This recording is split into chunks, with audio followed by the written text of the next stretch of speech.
بسم اللہ الرحمن الرحیم۔ السلام علیکم ناظرین، میں ہوں ہمشہری عارف حمید بھٹی۔ دنیا کی سب سے بڑی خبر بالآخر ناظرین، دو ایٹمی طاقتیں یعنی کہ اسرائیل اور امریکہ نے 14 دن تک ایران پر حملہ کیا پر ان کی پسپائی نہیں ہوئی۔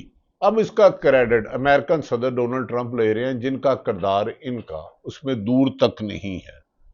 آئینی شاہدین کے مطابق اسرائیل کی جو ڈیمانڈ تھی کہ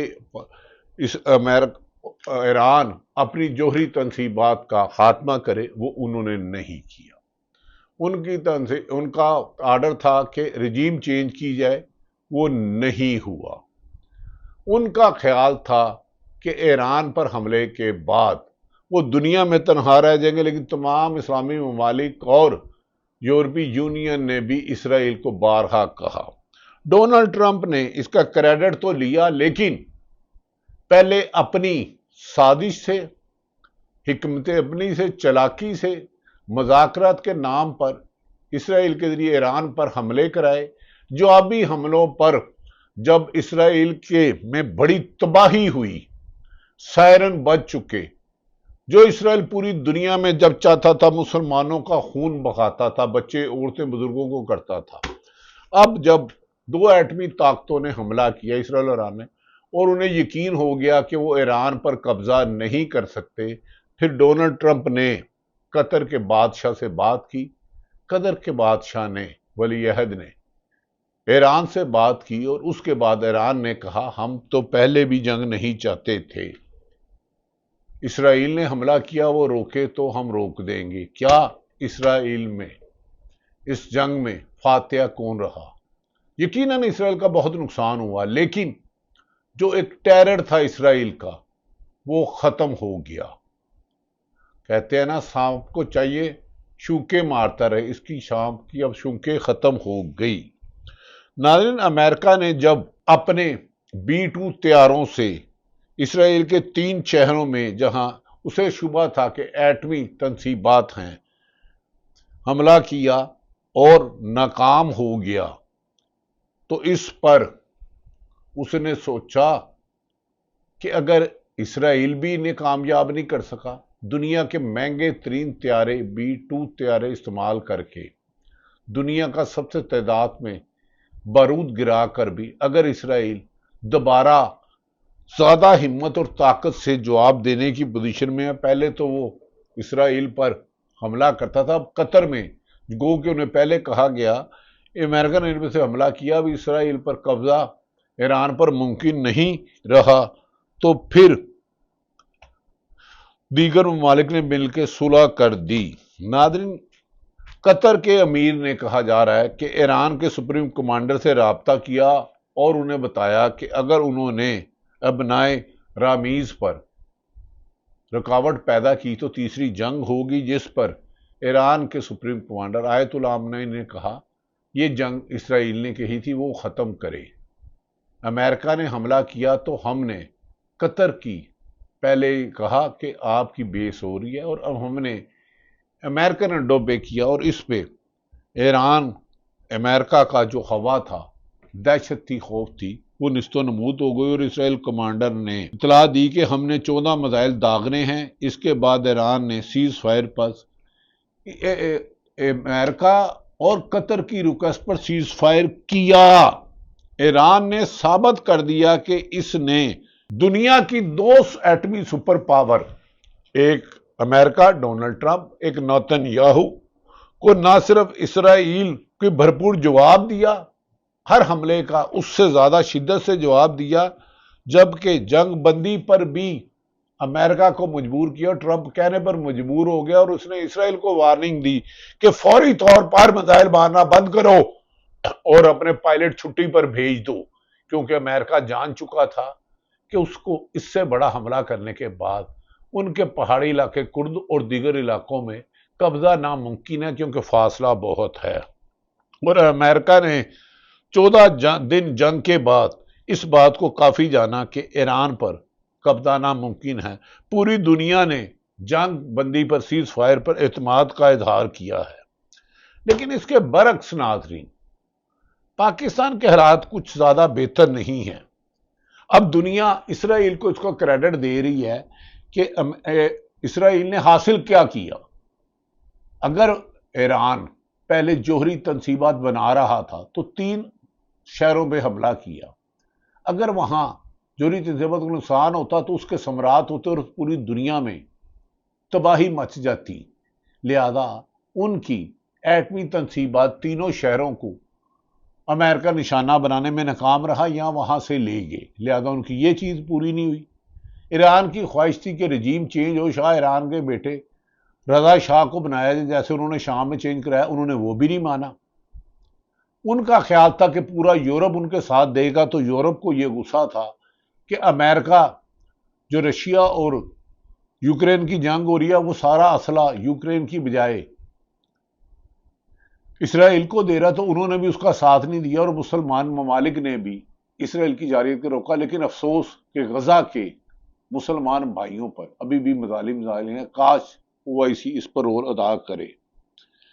ناظرین، ایران اور اسرائیل اور امریکہ میں فاتحہ کون ہے؟ بظاہر نقصان تو ان کا ہوا ہے، لیکن علاقے میں ٹیرر دہشت اسرائیل کی زیرو ہو گئی. اب کسی بھی ملک پر حملہ کرے گا تو وہ اس کو جوابی کارروائی دے گا کی پوری طریقے سے ہمت رکھتا ہے. ٹرمپ نے بھی کہہ دیا ہے کہ اب واپس چلے جاؤ. امریکہ اسرائیل جو مقاصد حاصل کرنا چاہتا تھا وہ ان میں ایک بھی مقاصد امریکن ایرانی میڈیا کے مطابق نہیں کر سکے. اور ایران کے سپریم کمانڈر آیت اللہ خمینی نے بھی اس کا، انہوں نے کہا ایران کا جوہری پروگرام نے دستبرداری سے کہہ دیا کہ ہم اس کا اعلان نہیں کر رہے. کیا اب بھی جسے پہ 2 ایٹمی طاقتوں نے حملہ کیا، کیا وہ اب ایران جو 45 سال نہیں بنا سکا، توقع کی جا رہی ہے کہ وہ ایٹمی طاقت بن سکتا ہے؟ کیونکہ اسے پتا چل گیا کہ دنیا کو جواب دینے کے لیے ایٹمی طاقت ہونا ضروری ہے. پہلے اسرائیل حملے کے بعد ایران کا ان کا تصور تھا کہ اسرائیل ڈر جائے گا، لیکن اسرائیل کے جوابی حملے سے اسرائیل اتنا ڈرا کہ امریکہ کو جا کے منت اللہ کرنے لگ پڑا کہ آپ سیدھا امریکہ پر حملہ کرے، ہم سے ایران پسپائی نہیں حاصل کر رہا. ایران میں خانہ جنگی کی کوشش کی جو مکمل طور پر ناکام ہو گئی، بلکہ ایرانی عوام نے اپنی فوج اور اپنے سپریم کمانڈر کا ساتھ دیا.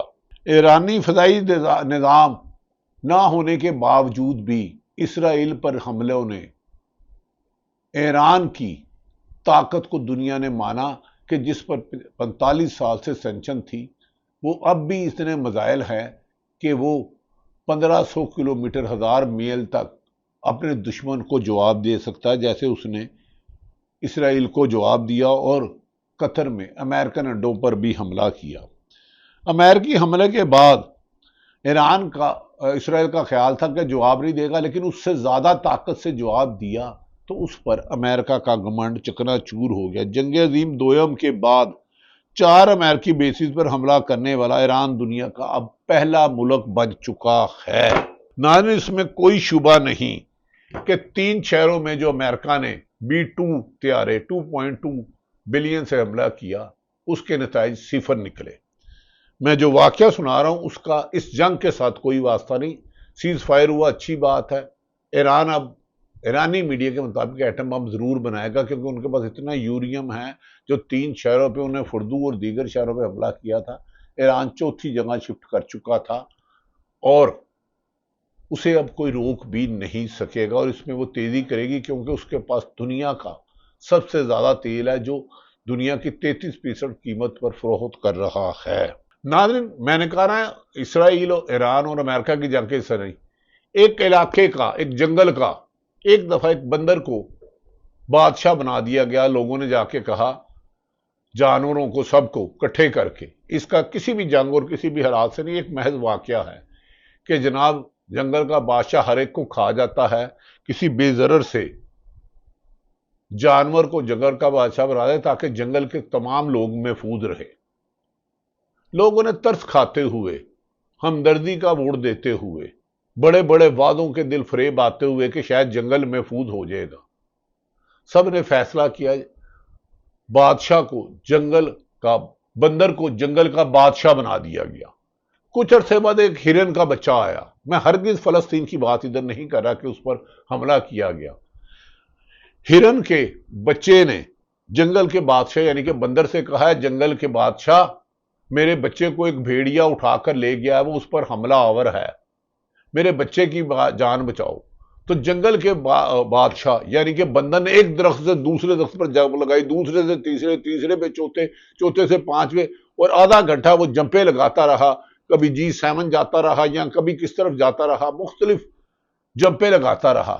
اتنے میں ہرن کا جو بچہ لے کے گیا تھا وہ غم سے نڈال تھا, رو رہا تھا, کہہ رہا تھا جنگل کے بادشاہ میں تیرے پاس اپنے بچے کی جان بچانے کے لیے آیا ہوں, بھیڑیا اس کا شکار کرنا جا رہا ہے, اس پر حملہ کر رہا ہے, تو اس کی جان بچا.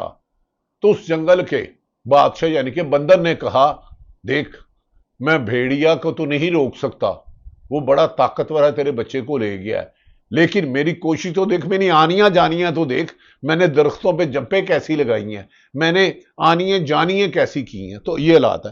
دوسری طرف ناظرین بالآخر عمران خان کو اس کی پارٹی کے کچھ لوگوں نے, علیمہ خان کے مطابق ان کی بہن علیمہ خان جو عمران خان کی ہمشیرہ, انہیں عدالت کے حکم پر بھی نہیں ملنے دیا گیا. عمران خان نے حکم دیا تھا کہ کسی بھی قیمت پر کے پی کے اسمبلی یعنی کہ خیبر پختونخوا اسمبلی کا بجٹ نہیں ہوگا, لیکن علی امین گنڈا پور نے علیمہ خان کے مطابق انہیں دغا دے دیا.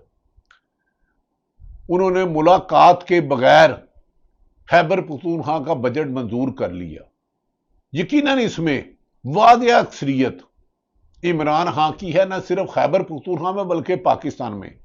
لیکن مسلم لیگ نون والے کہہ رہے ہیں کہ اب ہم کے پی کے میں بھی حکومت تبدیل کر دیں گے, جبکہ ڈونلڈ ٹرمپ کو نوبل انعام پر مسلم لیگ نون خود تقسیم ہو چکی ہے. یہ میں خبر کی بیس پہ کہہ رہا ہوں.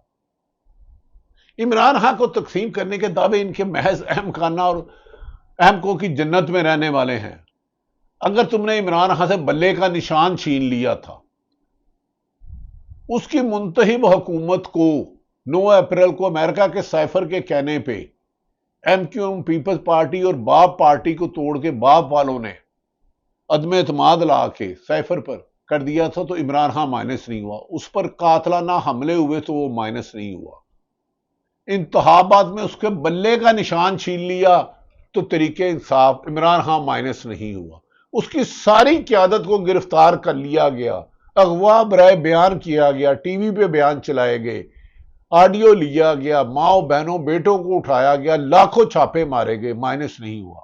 یاد رکھ لیں موجودہ پنجاب میں سختی کی وجہ سے لیڈرشپ ڈری ہے, پیچھے ہوئی ہے, لیکن جس کے ساتھ ملک کی 80% آبادی ہو اسے مائنس کرنے کا سوچنے والے ایمکو کی جنت میں رہتے ہیں.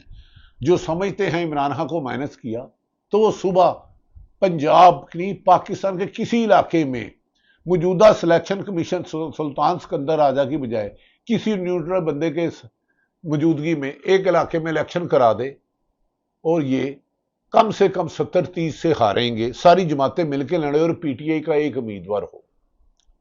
اگر عمران خان 22 سال جیل میں مہینے جیل میں رہنے کے باوجود نہیں ہوا, علیمہ خان نے کہا عمران خان پر وعدہ کیا تھا کہ کے پی کے وزراء آئیں گے ایم پی, لیکن نہیں آیا. علی امین گنڈا پور کے بارے میں پہلے ہی طریقے انصاف کے بعض لوگ کہتے ہیں یہ دوسروں کے اشاروں پہ جا رہا ہے. لیکن یاد رکھ لے آج الیکشن ہو, عمران خان کو اللہ زندگی دے, 5 سال بعد ہوں, 2 سال بعد ہوں, 6 مہینے بعد ہوں, پاکستان میں اگر ایک سیاسی بڑی جماعت ہے جس کے پاس عوام کھڑی ہے 70 سے 80%, وہ عمران خان ہے. پیپل پارٹی جماعت ہے اندرون سندھ تک. دوسرے نمبر پر مسلم لیگ نون بھی ہے, لیکن وہ 15-20 سے زیادہ سیٹیں نہیں لے سکتی. لہذا عمران خان کو مائنس کرنے والے بیوقوفوں کی جنت میں رہتے ہیں. ناظرین اس موقع پر یاسمین راشد نے خط لکھا ہے. 74 سالہ جس کی خاطر عمران خان کی خاطر خاتون ڈاکٹر یاسمین راشد جیل کاٹے اور پاکستان طریقے انصاف نہ چھوڑے, اسے مائنس کرنے والے چند لوگوں کو گرفتار کر کے خرید کے نہیں کر سکتے, وہ ناکام ہو رہے ہیں.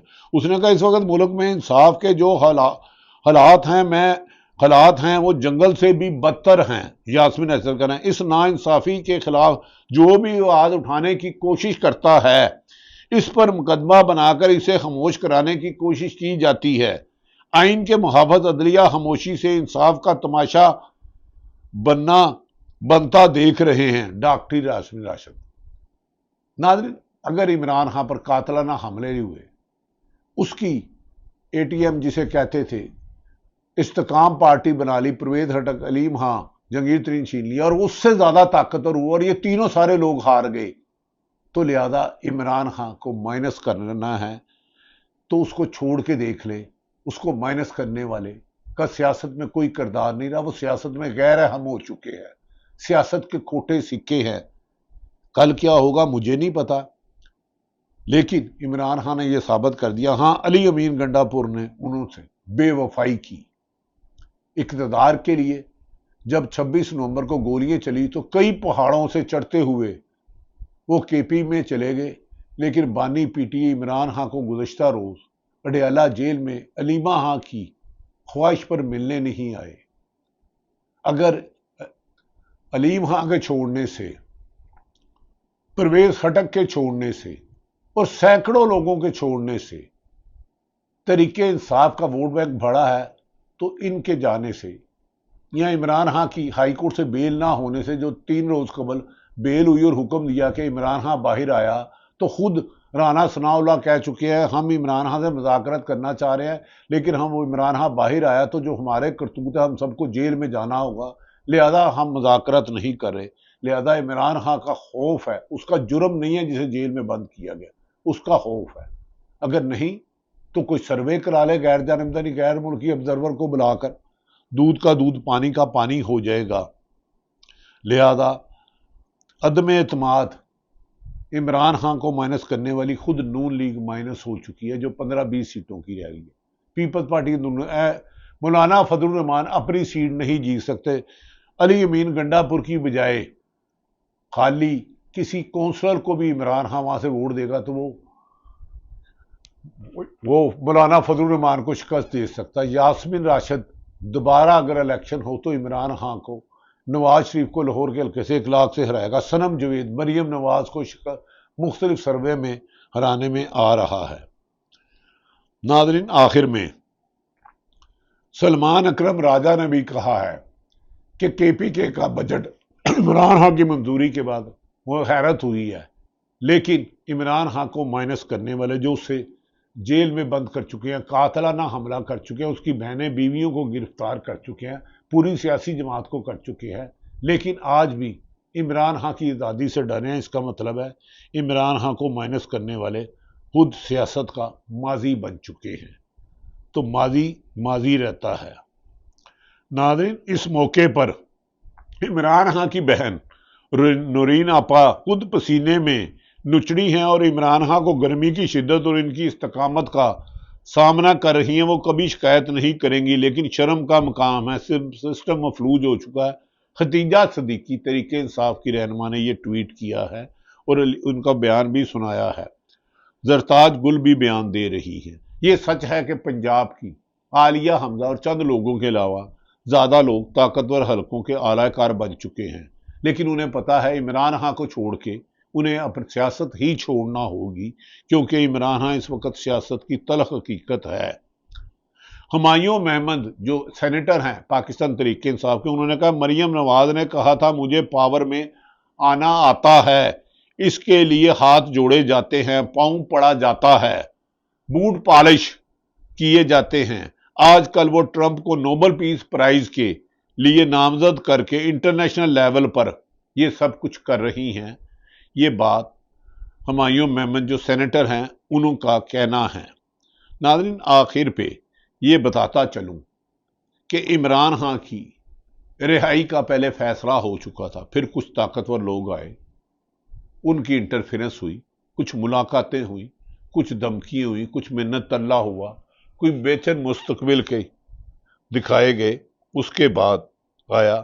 اب آخر میں صرف اس ویلا کے اینڈ میں سلمان اکرم راجہ نے جو کہا وہ آپ تک بتاتا ہوں۔ انہوں نے کہا کے پی کے بجٹ میں سلمان اکرم راجہ کی بات کے پی بجٹ کے حوالے سے کل سے مختلف باتیں ہو رہی ہے، سیاسی کمیٹی کو لے کر، آپ کو لے کر، بجٹ کیوں پیش کیا گیا بانی پی ٹی آئی کی اجازت کے بغیر، اس پر آپ کا کیا موقف ہے؟ دیکھیے، ہمارا موقف یہ ہے کہ 23 تاریخ کو پاس کرنا ضروری نہیں تھا۔ آج ایک میٹنگ کا امکان تھا اور ممکن تھا کہ آج ہمیں خان صاحب سے واضح ہدایات اس حوالے سے مل جاتی، ابھی کل پرسوں بھی ممکن ہے، شاید کوئی مقدمات لگے، جب تک ممکن تھا ہم روک سکتے تھے اس بجٹ کے پاس کرنے کو، لیکن یہ ہے کہ 30 جون تک ہمیں بہرحال پاس کرنا تھا، ماں سوائے یہ کہ خان صاحب کی جانب سے ہدایت آتی کہ پاس نہ کرو۔ اس صورت میں یہ ہوتا کہ 1 جولائی کو صوبے میں تمام اخراجات جو ہیں وہ رک جاتے ہیں، اسکول، اسپتال، کالج، تھانے سب رک جاتے ہیں۔ اس کو پھر ایک فائنینشیل ایمرجنسی کہا جاتا ہے۔ اس صورت میں بالکل یہ ممکن ہوتا کہ وفاقی حکومت صدر کے ذریعے گورنر رول نافذ کر دیتی یا فائنینشیل ایمرجنسی کا اعلان کر دیتی اور حکومت ختم ہو جاتی۔ یہاں تک کبھی ہم نہیں پہنچے تھے، خان صاحب کی ایسی کوئی واضح ہدایت نہیں تھی کہ کے پی حکومت کو ہم نے ختم کرنا ہے۔ خان صاحب کی صرف یہ ہدایت تھی کہ بجٹ پاس ہونے سے پہلے مجھ سے مشاورت کی جائے۔ وہ مشاورت نہیں ہو سکی، منصوبہ سازوں نے نہیں ہونے دی، لیکن ابھی چند دن باقی تھے، ہم سمجھتے ہیں مشاورت کی کوشش ہمیں جاری رکھنی چاہیے تھی اور انتظار کرنا چاہیے تھا۔ اس لیے اس حوالے سے سوال اٹھے ہیں کہ 23 تاریخ کو یہ بجٹ کیوں پاس کیا۔ ناظرین، یہ میں گزارش کرتا ہوں، اگر ضیاء الحق نے ذوالفقار بھٹو کو پھانسی لگائی تو وہ مائنس نہیں ہوئے، اور پرویز مشرف نے نواز شریف کی حکومت گرائی اور وہ مائنس نہیں ہوئے، تو عمران خان تو ان دونوں سے کئی گنا زیادہ لیڈر مقبول ہے۔ الیکشن کمیشن ایک طرف، اسٹیبلشمنٹ کا کچھ حصہ موجودہ حکومت کو لانے میں سرگرم، عدلیہ کنٹرول میں، صحافت مکمل مفلوج، بیوروکریسی اور پولیس اعلیٰ کار، لیکن آج بھی تمام سرووں میں عمران خان 70 سے 80% مقبول اور اوورسیز پاکستانیوں میں 80 سے بھی زیادہ مقبول۔ لہذا عمران خان کو مائنس کرنے والے خود اپنے لیے آئندہ الیکشن میں امیدوار ڈھونڈنے، چاہے مسلم لیگ نون ہو یا پیپلز پارٹی، انہیں مشکلات کا سامنا کرنا ہوگا۔ حقیقت میں نے آپ کے سامنے رکھ دی، فیصلہ آپ کریں۔ لیڈر اس وقت مائنس ہوتا ہے جب عوام اس کا ساتھ چھوڑ دیں، تو عمران خان نے تو ویسے ہی الیکٹیبل کی سیاست ہی ختم کر دی۔ پرویز کا ٹھکا آپ حال دیکھ لیں، حلیم خان بھی ہار چکا تھا اگر فارم 47 نہ ہوتے، اون چودھری بھی ہار چکا تھا۔ ہارون رشید کے مطابق 17 اور 20 سیٹوں والوں کو 200 سیٹیں دے کے عوام میں مقبولیت نہیں، عوام میں نفرت پیدا ہوتی ہے۔ ظلم ہمیشہ انتشار پیدا کرتا ہے، اتحاد نہیں کرتا۔ اللہ تعالیٰ پاکستان کا حامی و ناصر ہو۔ پاکستان زندہ باد۔